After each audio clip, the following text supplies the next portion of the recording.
Start है। हाँ, chapter number 4।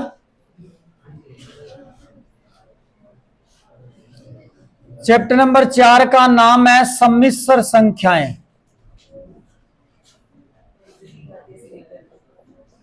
आपने आज तक वास्तविक संख्याओं के बारे में पढ़ा था, काल्पनिक संख्याओं के बारे में भी पढ़ा था। पहले काल्पनिक संख्याओं की बात कर लेते हैं। इमेजिनरी नंबर्स, काल्पनिक संख्याएं। काल्पनिक संख्या कौन सी होती है? जैसे रूट के अंदर अगर कोई भी नेगेटिव संख्या आ जाए तो इसका वर्गमूल निकालना संभव नहीं है, इसका वर्गमूल वास्तविक नहीं आता। जैसे 4 का वर्गमूल तो हमें पता है 2 होता है कि नहीं होता? लेकिन 4 का वर्गमूल आप -2 भी लिख सकते हो। लेकिन अगर रूट के अंदर -4 आ जाए, इसका वर्गमूल काल्पनिक होता है, क्योंकि आपको पता है 2 का वर्ग भी 4 होता है, -2 का वर्ग भी 4 होता है, इसलिए 4 के वर्गमूल दोनों आ जाते हैं। ठीक है। लेकिन -4 किसी का वर्ग नहीं होता। सीधी सी बात है, मैं किसी का वर्ग करूं 4 आ गया, -2 का वर्ग किया 4 आ गया, 2 का वर्ग किया 4 आ गया, इसलिए 4 का वर्गमूल -2 हो गया, 4 का वर्गमूल 2 हो गया। लेकिन किसका वर्ग करूं कि -4 आ जाए, वो -4 का वर्गमूल होगा। अब बताओ किसका वर्ग करने से -4 आता है? किसी का वर्ग करने से नहीं आता है। इसलिए किसी भी संख्या का स्क्वायर कभी भी नेगेटिव नहीं होता। किसी भी संख्या का वर्ग कर लो वो ऋणात्मक नहीं होता है। किसी भी संख्या का वर्ग करोगे वो हमेशा क्या आएगा? प्लस का आएगा। तो ये होती है काल्पनिक संख्याएं। अब मान लो जैसे आपने रूट के अंदर -4 लिखा, तो ये जो रूट के अंदर -1 इंटू 4 है, आप इसको लिख सकते हो √-1 √4। ये रूट में जो -1 है इसको आयोटा लिखा जाता है। क्या लिखा जाता है इसको? इसका नाम आयोटा, जो √-1 की जगह आता है। किसकी जगह आता है ये?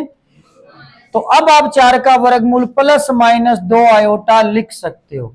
यानी आज से याद रखना, रूट के अंदर -1 आ गया तो इसे लिखा जाएगा आयोटा। एक कोई वैज्ञानिक था, शायद स्विस वैज्ञानिक था, कोई फ्रांस साइड का स्विस वैज्ञानिक था, इसका नाम था EULER। पढ़ने में तो यूलर सा लग रहा है पर इसको आयलर ही बोलते थे। ठीक है। तो उसने इसकी खोज की, उसने इसको आयोटा नाम दे दिया। ये वैज्ञानिक था EULER। यूलर बोल दो, आयलर बोल दो, जो बोलना चाहो आपकी मर्जी है, पर इसने बताया था ये आयोटा होता है। समझ गए? अब इसका वर्ग कर देते हैं, आयोटा का स्क्वायर कर देते हैं। आयोटा का स्क्वायर करेंगे √-1 का स्क्वायर, कितना आएगा? तो याद रखना आयोटा स्क्वायर -1 आता है। आयोटा कितना होता है? रूट के अंदर -1, और आयोटा स्क्वायर कितना होता है? -1। आयोटा की पावर 3 कर देते हैं, इसको लिख दो iota square into iota. Iota square -1 होता है गुणा आयोटा, ये आ गया माइनस आयोटा। तो आयोटा क्यूब का मान माइनस आयोटा होता है। समझ में आ रहा है? ये नहीं आ रहा समझ में? नहीं समझने वाली इसमें क्या बात है? ये आयोटा क्यूब है, क्या ये समझ में नहीं आया? इसको आयोटा स्क्वायर गुणा आयोटा लिखते हैं। ये आ गया समझ में? अच्छा, ये समझ में आया था आयोटा स्क्वायर -1 कैसे होता है? तो फिर क्या नहीं समझ में आया? आयोटा स्क्वायर क्या होता है? अरे आयोटा √-1 है, ऊपर दोनों के स्क्वायर लगा दिया, स्क्वायर लगा दिया तो रूट स्क्वायर को काट दिया तो -1 ही तो बचा। तो आयोटा स्क्वायर की जगह -1 और गुणा आयोटा कितना बन गया? ये माइनस आयोटा। तो आयोटा की पावर 3 -1 होती है। अब आयोटा की पावर 4 बताओ कैसे लिखूं? आयोटा स्क्वायर गुणा आयोटा स्क्वायर। अब ये मत कहना ये भी नहीं समझ में आया। आयोटा की पावर 4 कैसे लिखते हैं? आयोटा स्क्वायर गुणा आयोटा स्क्वायर। आयोटा स्क्वायर कितना होता है? और फिर -1 कितना आ गया? तो आयोटा की पावर 4 कितनी हो गई? रिपीट कर रहा हूं, ध्यान से देखना। आयोटा बराबर होता है रूट माइनस एक, आयोटा स्क्वायर होता है माइनस एक, आयोटा की पावर 3 होती है माइनस आयोटा, आयोटा की पावर 4 होती है 1। ये चारों चीजें आपको याद रखनी है। अब कोई ये कह दे आयोटा की पावर 10 का मान कितना होता है, जरा देखना एक बार। आयोटा की पावर 10 का मान कैसे लिखूं इसको, ऐसे ऐसे लिख दो, आयोटा की पावर 4 का स्क्वायर गुणा आयोटा स्क्वायर, कितनी होगी ये पावर बताओ, 4 की घात में लिख दो ना, क्योंकि आयोटा की पावर 4 का मान पता है हमें। आयोटा की पावर 4 का मान कितना है, 1 की पावर, आयोटा स्क्वायर का कितना होता है माइनस 1, ये रहा आयोटा स्क्वायर कितना होता है माइनस 1। कितना आंसर आया ये माइनस 1। आयोटा की पावर 10 कितनी होगी, चलो आयोटा की पावर 99 का मान निकालते हैं। कैसे करूं बोलो, 4 की पावर में लिखो, क्योंकि आयोटा की पावर 4 का मान कितना होता है 1 होता है, तो मैं आयोटा की पावर 99 लिख देता हूं। आयोटा की पावर 4 ऊपर इतनी घात लगा दो 99 के पास पहुंच जाए, बताओ 22 लगा दूं, 22 का 88 होते हैं, कम रह गई। और बताओ 25 का कितने होते हैं, ज्यादा हो गई, तो कितना लगाऊं 24, कितनी होगी पावर ये 24 के 96, और कितनी रह गई 3 रह गई। ये समझ में आया। अब बताओ आयोटा की पावर 4 का मान 1 की पावर 24 गुणा आयोटा की पावर 3 माइनस आयोटा, कितना होगा, तो ये तो एक हो ही गया, आंसर क्या आया माइनस आयोटा। ये आयोटा की पावर 99। ऐसे आयोटा की पावर कितनी का भी आप मान निकाल सकते हो, हैं। आयोटा की पावर है, आयोटा की पावर 10 वापस देखो भी, वापस यूट्यूब पे देख लेते तो बढ़िया रहता। चलो आयोटा की पावर 10 देखिए, आयोटा की पावर 10 है, कितनी भी पावर हो 4 घात में तोड़ो। आयोटा की पावर 4 है, इसके ऊपर कर दिया स्क्वायर, घात के ऊपर घातों का गुणा होता है, तो आयोटा की पावर कितनी हो गई 8, गुणा में कितनी रहेगी आयोटा की पावर 2, कितनी हो गई बोलो।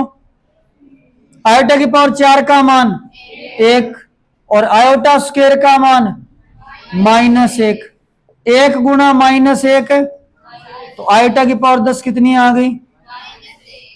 अब कोई कहते आयोटा की पावर 20 का मान बताओ, तो आयोटा की पावर 4 लिखो और ऊपर 5, ऊपर घात है 5, आयोटा की पावर 4 का मान 1, ऊपर घात कितनी 5, रिजल्ट कितना आया 1, तो आयोटा की पावर 20 का मान 1 होता है। ये थी आपकी काल्पनिक संख्याएं। अब जो चैप्टर है उसकी बात करते हैं सम्मिश्र संख्याएं। सम्मिश्र संख्याएं कौन सी होती है, सम्मिश्र संख्याएं जो होती है वास्तविक और काल्पनिक को मिला के बनती है। इसमें आधा भाग वास्तविक होता है, आधा भाग काल्पनिक होता है। सम्मिश्र संख्या जो होती है वास्तविक प्लस काल्पनिक होती है।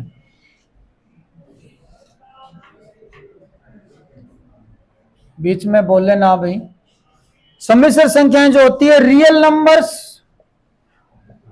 प्लस में इमेजिनरी नंबर्स, वास्तविक और काल्पनिक से मिलके बनती है।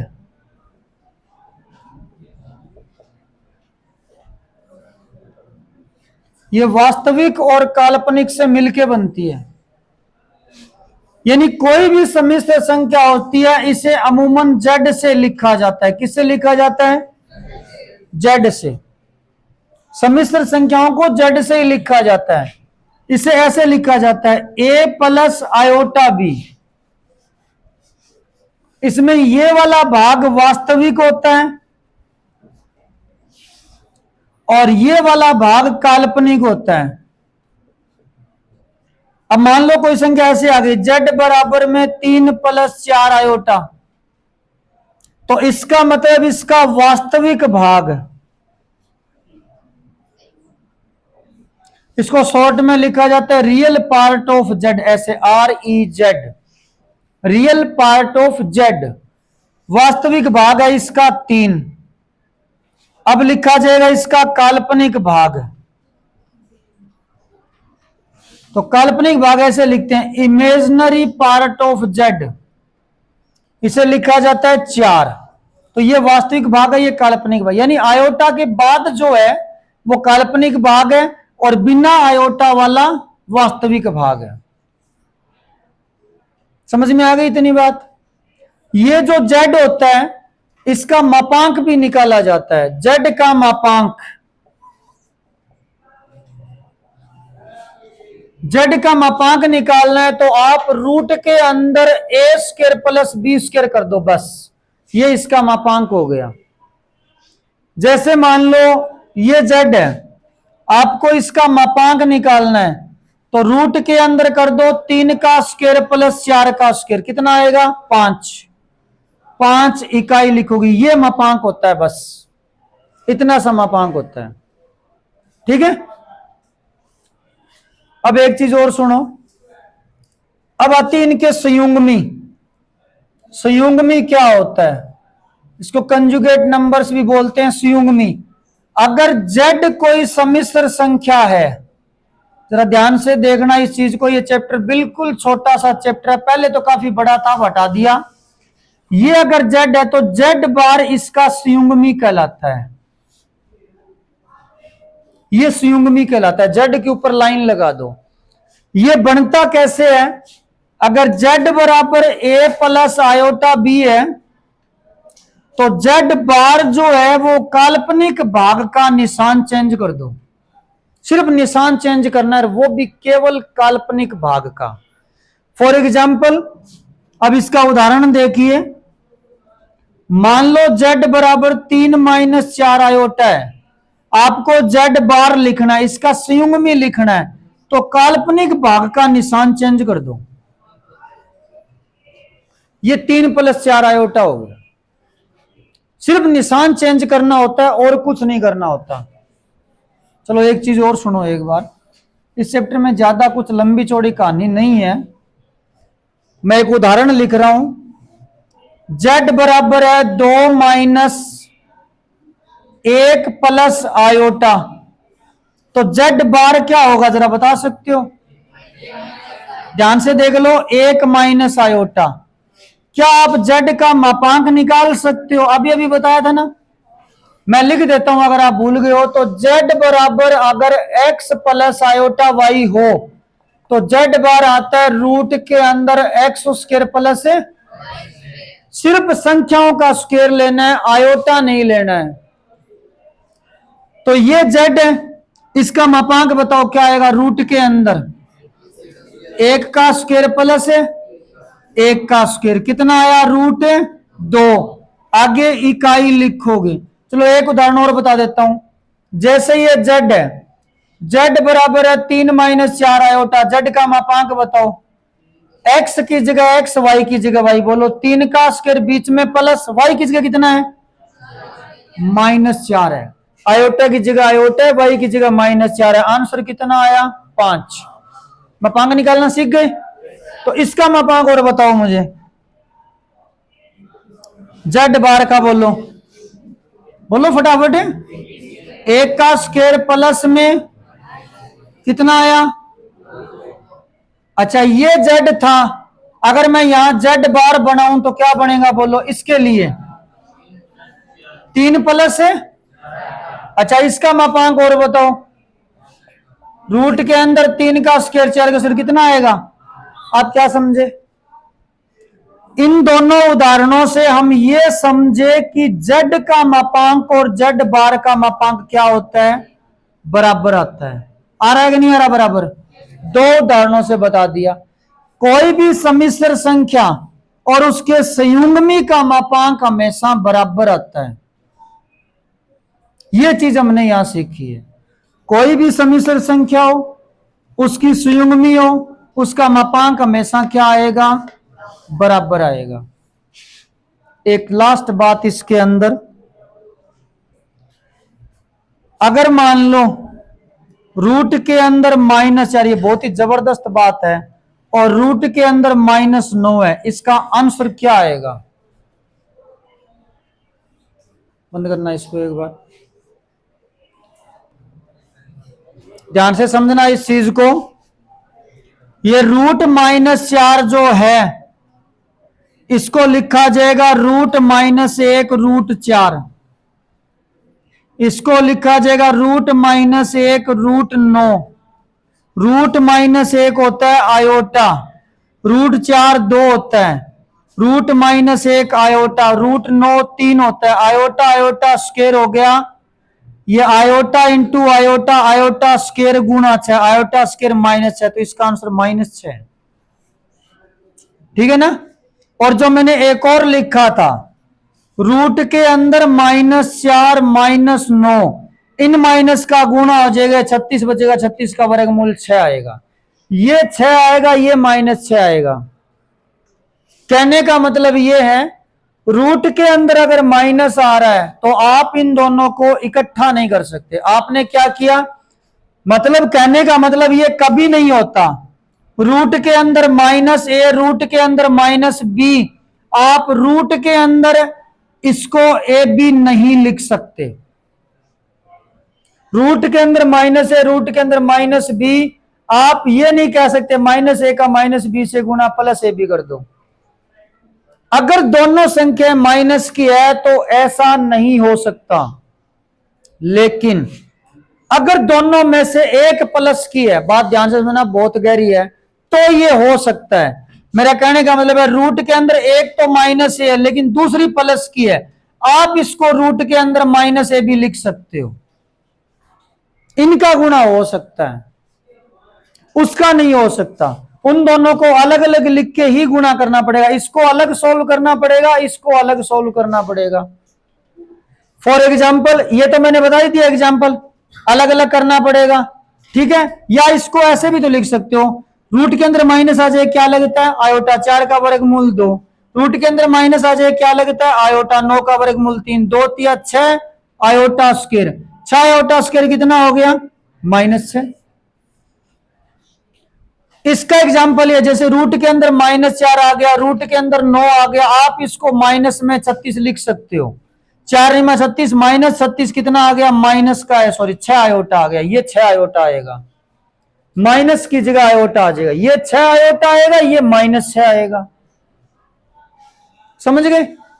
तो इस तरीके से इस चैप्टर के बारे में इतना ही है, बाकी अब अपने को सवाल करना है, ठीक है।